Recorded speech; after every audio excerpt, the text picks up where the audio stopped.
Hey, A30, it's May 13th, and today's video will be the remaining 10 chapters of April Raintree guiding questions to help you with your summary, or your summaries, plural. And so I'm going to read out these questions for each chapter. If you need to rewind, please do so, pause, whatever, and try to incorporate these questions into your summaries. Do you have to? Not necessarily, but you should at least have a good portion of these questions embedded into your summaries because they do cover a lot of the plot points, and that's what your summaries are based on. So, and hi, how you doing? Let's get going. So we have chapter 8. Number 1, explain how April felt during her unsuccessful search for her parents. Number 2, how did April react to the old lady and the surroundings she found herself in on page 75 and page 76? And that should be, most of your books should be on, that reference should be on those pages. Number 3, how did April feel about finding her parents after seeing the situation the old lady was in? Number 4, explain how April felt about the newest lawyer to the firm. Number 5, give examples to illustrate how April and Cheryl felt on Independence Day. Number 6, what was April's reaction to Cheryl dating a guy like Garth? Number 7, give reasons for Cheryl and Garth's breakup. Number 8, what was April's reaction when Cheryl told her that Garth was ashamed of her? Number 9, why did April think of Jerry's behavior as refreshing? Number 10, explain what happens when April finally gets up the nerve to call Jerry. How does she feel afterwards? Number 11, find proof that the girls often faced racism when they went out together. What was April's reaction to these racist comments? Number 12, what kind of image does April have of the man she wants to marry? Is it a romantic image? Explain. Number 13, give a detailed description of Bob. Number 14, what was Cheryl's reaction to April's good news?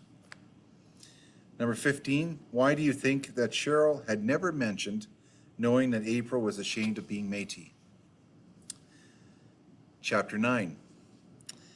Number 1, give evidence that April had married into a wealthy family. Number 2, did April and her mother-in-law have a close relationship? Number 3, how did April speak of Indigenous peoples? Now they will use the word or a term Native peoples, so what was Cheryl's reaction to that?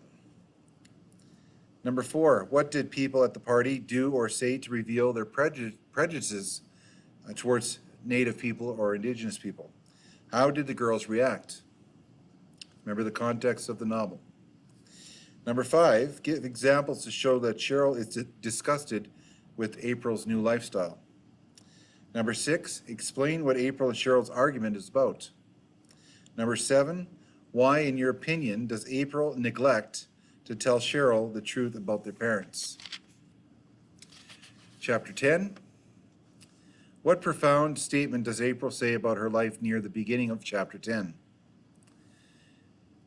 Number 2, does April envy Cheryl and why? Number 3, why do you think that April is feeling blue? Number 4, what gave April cause to become disgusted with her new lifestyle and the people around her? Number 5, explain what April overheard between Heather and Mrs. Ratcliffe.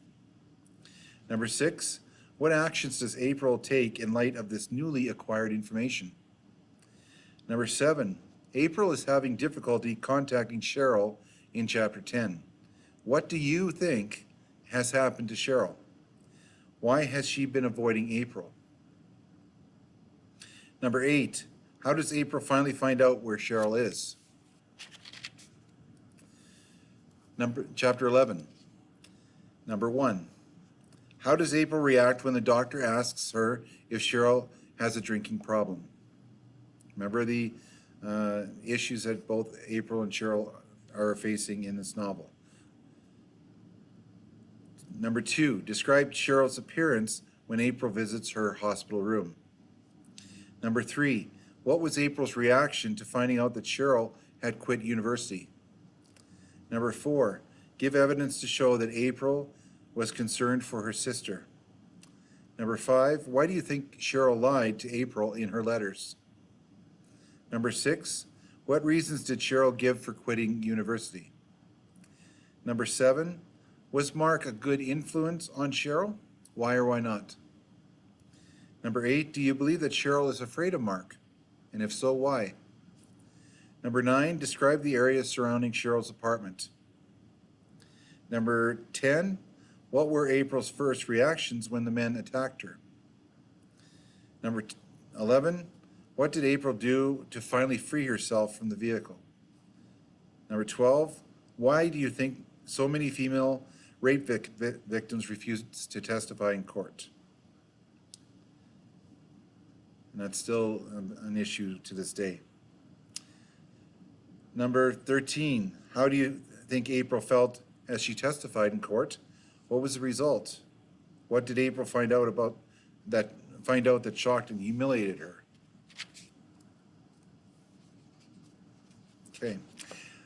And actually, I'm going to stop there because chapters 12 to 17 starts to lead to some very challenging resolutions to this novel.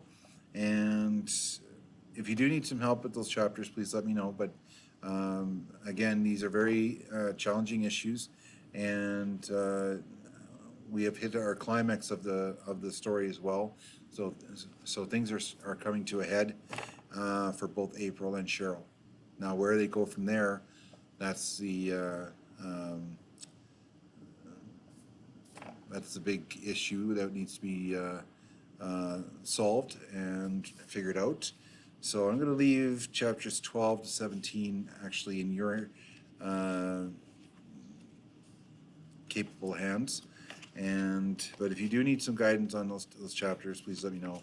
And again, just a heads up with this resolution, or with these resolutions. So, all right. So don't forget that the April Raintree summaries are due May 26th for day 2, May 27th for day 1.